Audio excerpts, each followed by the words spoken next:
الحمدللہ رب العالمین والصلاة والسلام علی محمد وآلہ واصحابہ اجمعین۔ اسلامی تاریخ اور افکار اور دنیا پر اس کے اثرات۔ جب مرکز ٹوٹتا ہے تو اس کا اثر کئی طرح کا ہوتا ہے۔ باطل فرقے بھی پیدا ہوئے، لیکن باطل فرقوں کے ساتھ ساتھ صلیب و ہلال کی کشمکش بھی شروع ہو گئی۔ صلیب و ہلال کی کشمکش کیا ہے؟ جس کو کروسیڈ وار کہتے ہیں، اور آج تک یورپ اس بات کو بھولا نہیں ہے کہ ان کے وہ نام نہاد جو اپنے آپ کو خدا وقت بنا بیٹھے تھے کہاں ہے پتہ نہیں ہے، سینئر ہو یا جونیئر بش ہو۔ ایک مرتبہ اسٹیٹمنٹ میں یہ اعلان کر بھی بیٹھے تھے کہ اب صلیب و ہلال کی جنگ پھر سے شروع ہو رہی ہے۔ آج تک یہود نے یاد رکھا ہے، ایک موقع پر ایک پروسیشن میں ایک بینر ان کے ہاتھوں میں نظر بھی آیا تھا کہ Khyber was the last chance for you, کہ خیبر کا قلعہ آخری موقع تھا، اب ہم موقع دینے والے تمہیں نہیں ہیں۔ کچھ کہہ لو، کن فیکون اس کا معاملہ ہے، جس طرح سے چاہے گا اس طرح سے لا لے گا۔ وہ رب ہے، خالق ہے اور مالک ہے، انسان نہیں ہے کہ تھوڑے تھوڑے معاملے میں غصے میں آگے بھڑک جائے۔ وہ ستار ہے، غفار ہے، لیکن یاد رکھو کہ جبار اور قہار بھی ہے، یہ بھولنا نہیں چاہیے۔ اور ہر کرسی پر بیٹھا ہوا ہر شخص جانتا ہے، ہر ظالم اندر سے بہت ڈرپوک ہوا کرتا ہے۔ فرعون بھی ویسے ہی ڈرپوک تھا۔ وہ جب یہ حکومت کمزور ہوئی، جو غلطیاں اندلس میں ہو رہی تھی وہی غلطیاں ادھر بھی ہونے لگی، تو چھوٹی چھوٹی جو ریاستیں ہوتی ہیں اپنے وجود کو سنبھالنے کے لیے پھر یہ نہیں دیکھتی کہ کس دشمن سے ہم ہاتھ ملا رہے ہیں۔ بھائیوں کے خلاف دشمنوں سے ہاتھ ملانے کا یہ مزاج جہاں جہاں اور جس انداز کا رہا، وہاں وہاں مسلمانوں نے دھوکہ کھایا، اور اس کا فائدہ عیسائیوں نے اس وقت اٹھایا تھا۔ اور 1096 سے لے کر کے 1099 کے درمیان میں 1096 سے لے کر کے 1099 کے درمیان میں بیت المقدس پر قبضہ کر لیا تھا، بیت المقدس پر قبضہ کر لیا تھا۔ اور بیت المقدس پر قبضہ کرنے کے بعد ان کی وہ پرانی خون والی تاریخ، موجودہ خون والی تاریخ یہ بتاتی ہے کہ انہوں نے ہمیشہ دھوکہ دیا ہے۔ دروازے پر کھڑے ہو کے کہا کہ گیٹ کھول دیا جائے، ہم کسی کو کچھ نہیں کریں گے، اور گیٹ کھولنے کے بعد 60,000 لوگوں کو جو مارا تھا اس پر آج بھی فخر کرتے، ہم کچھ نہیں کریں گے، آپ کچھ مت کرو۔ یہی لبھاونے خواب دکھا کر کے سیدھے سادے لوگوں کو چنگل میں لیا جاتا ہے۔ علامہ اقبال نے ایک نظم بھی لکھی ہے، اس کا ایک ٹکڑا بھی یہاں پر ہے جس سے آج کا بھی مفہوم پتہ چلے گا۔ ہم کچھ نہیں کریں گے، جو ہوگا وہ سمجھ میں آ جائے گا۔ ہم کچھ نہیں کریں گے، وہ بیٹھے ہوئے لوگ 2-3 سال لوگ دوڑا دیں گے، اس وقت ہماری اکانومی کا کیا ہوگا، ہمارے بچوں کی پڑھائی کا کیا ہوگا۔ صرف ہم محمد کی سپیلنگ صحیح کرانے کے لیے دوڑتے رہے تو پھر جو ہے ہماری نسلوں کا کیا ہوگا، جو ہماری طاقت جو صلاحیت ڈیولپمنٹ میں لگنی چاہیے تھی وہ ان کا کیا ہوگا، بات کی بات دیکھا جائے گا۔ ہم صحیح کر لیں گے، آپ کو ڈرنے کی بات نہیں ہے۔ سامنے سانپ اور بچھو کے درمیان میں گھیر کر کے اوپر سے آگ برساؤ، آپ کو ڈرنے کی بات نہیں ہے۔ یہ تاریخ بتاتی ہے کہ لا اعتبار، ان حضرات کا اعتبار نہیں کیا جا سکتا۔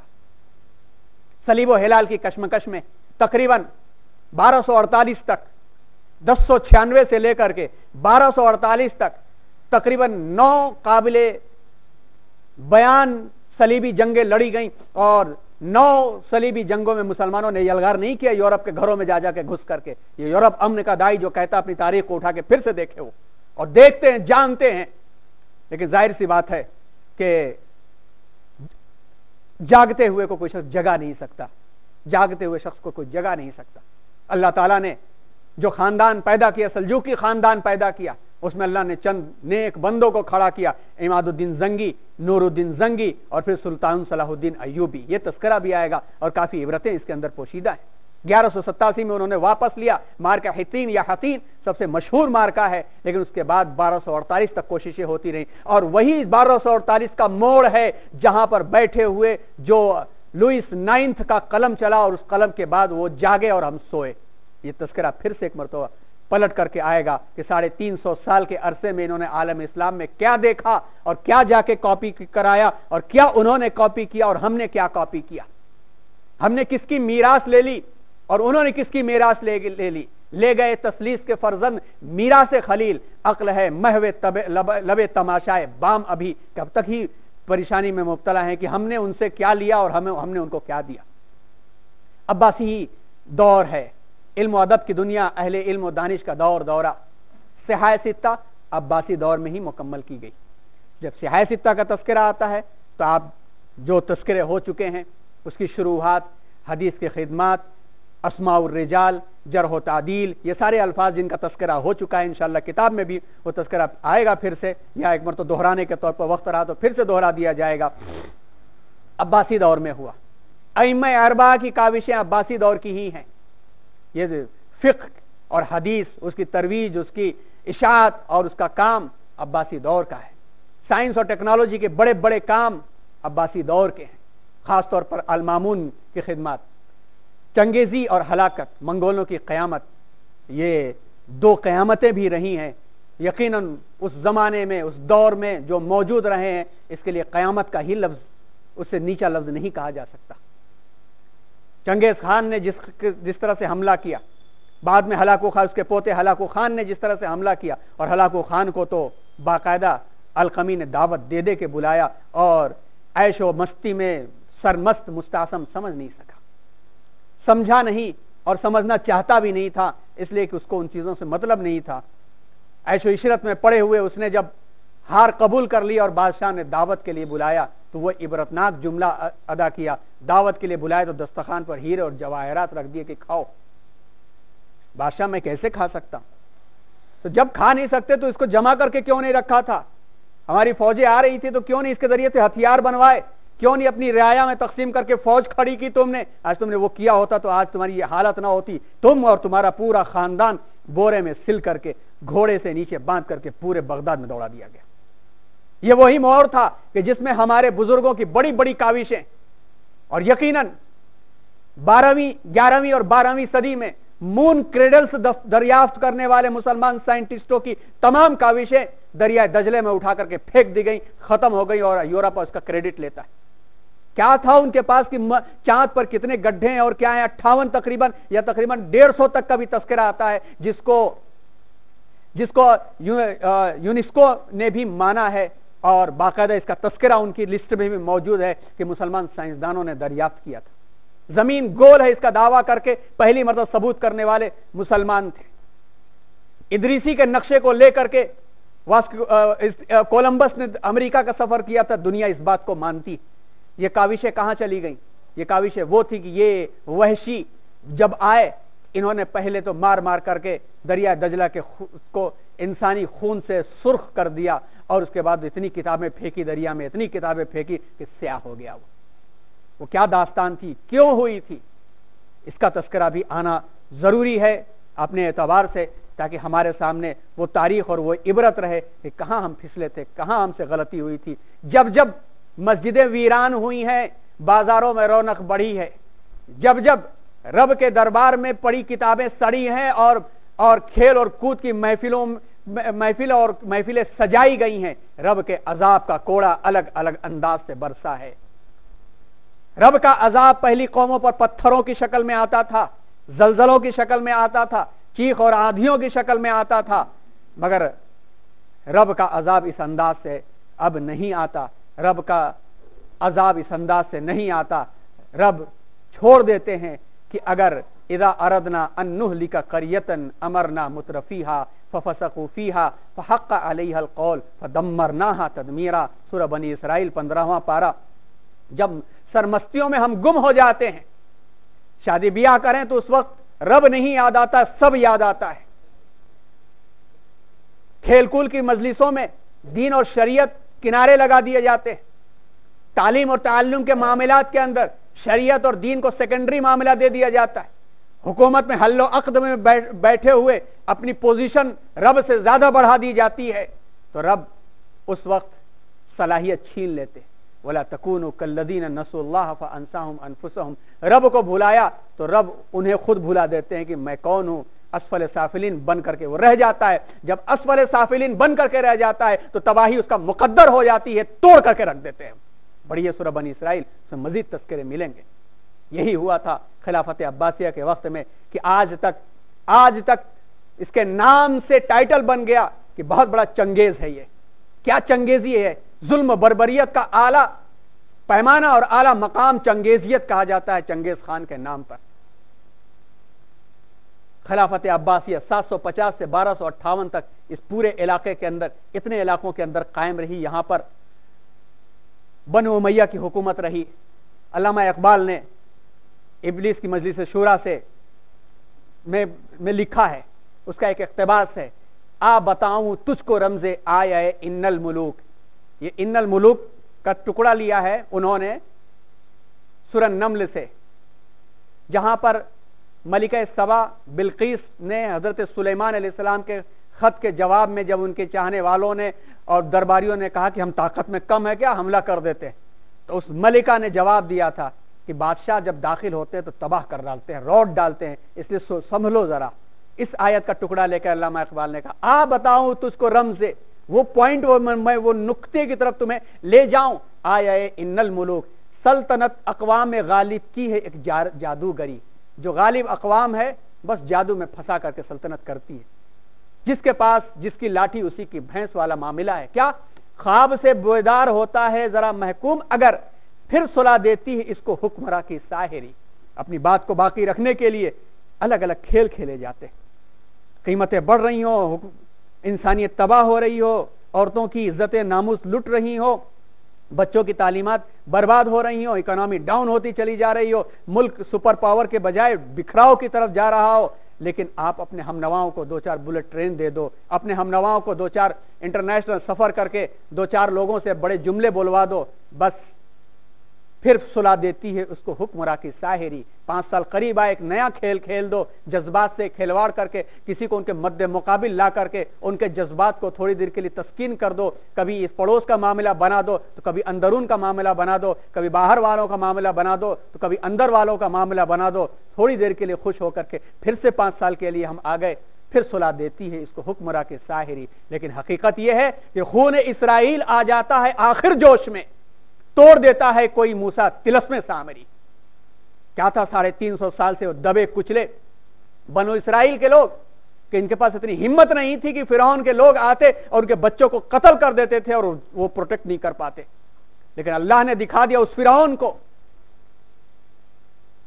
کہ خدا بن بیٹھے ہو، جس بچے کو تم مارنا چاہتے تمہارے گھر میں پل کر کے تمہاری تباہی کا سامان پیدا کر دے گا. یہ سبق نہ وہ بھولیں نہ ہم بھولیں، نہ وہ بھولے ہیں ہم بھولے ہیں. ان کو معلوم ہے، اس لیے کہ پھر اس ساحرے میں جب تک لوگوں کو گرفتار کرتے رہیں گے، اونچ نیچ کا کھیل اور جب تک پیسوں کا کھیل، ایک ایک سیٹ کے لیے کروڑوں خرچ کرتے رہیں گے، تب تک بات رہے گی. لیکن ان الذين ينفقون اموالهم ليصدوا عن سبيل الله فسينفقونها ثم تكون عليهم حسرة. بہت لوگ جو اللہ کی راہ سے روکنا چاہ رہے ہیں کہ حق نہ پہنچنے پائے ان لوگوں تک، محبت امن کا پیغام نہ پہنچنے پائے، کروڑوں خرچ کرتے رہیں گے، لیکن ایک نہ ایک دن حسرت بن جائے گا خرچ کرنا. ثم یغلبون، مغلوب ہو جائیں گے، ہار جائیں گے. کب تک خرچ کریں گے؟ ان کے درمیان سے ہی نکل کر کے ایسی باتیں، ایسی چیزیں آ جائیں گی کہ کاش اور ہائے افسوس کر کے ہی رہ جائیں گے. پھر افسوس کرنے سے کیا ہوتا ہے؟ جب چڑیا چگ گئی کھیت، چڑیا کھیت چک کی ہوگی، ٹکڑے ہو چکے ہوں گے، بکرے ہو چکے ہوں گے، اور نہ تم رہو گے نہ ہم رہیں گے، جو رہے گا وہ جھیلیں گے. تجھ کو بتاتا ہوں تقدیر امم کیا ہے. شمشیر السنا اول، ابھی چل رہا ہے اول دور، تو شمشیر السنا پر تم حکومت کر رہے ہو. اول دور چل رہا ہے، شمشیر السنا پر حکومت کر رہے ہو. 2-4 گولیوں سے رکنے والا انصاف کا طالب 2-4 گولیوں سے رکتا نہیں ہے، انصاف کا طالب اور رب سے ڈرنے والا نکل آئے تو اس نے تو اس کے پہلے بھی ہزاروں گولیاں کھائی ہیں، 20-20 لاکھ کی بھی جانیں اس نے گوائی ہیں. رب کا پیغام ختم ہونے والا نہیں ہے، رب کا پیغام ختم ہونے والا نہیں ہے. کہاں نہیں دبانے کی کوشش کی گئی؟ تاریخ کیوں بھولا دی جاتی ہے؟ پلٹ کر کے آئے گی، اور ممکن ہے کہ وہ رب تم سے ہی کام لے لے. وہ رب عاجز نہیں ہے. ممکن ہے کہ تمہاری اولادوں میں سے کام لے لے. وہ اولادیں تمہیں بد دعا دیتے نہیں تھکیں گی. اس لیے اپنے ہوش کے ٹھکانے لے لو اور اللہ کے نظام کے سامنے اکڑ کر کے مت کھڑو. رب اس وقت تک برداشت کرتا ہے جب تک اپنے دائرے میں رکھ کر کے کام کرتے ہو، لیکن رب کے سامنے کبریائی کا دعویٰ کر دو تو کبریائی رب کی چادر ہے. الکبریاء ردائی، رب فرماتا ہے، اور فرماتا ہے کہ جس نے میری چادر اوڑھنے کی کوشش کی میں اسے پھاڑ دیتا ہوں. یعنی سوویت یونین نے کبریائی کی چادر اوڑھی، اس کے پہلے کسرا نے اوڑھی تھی.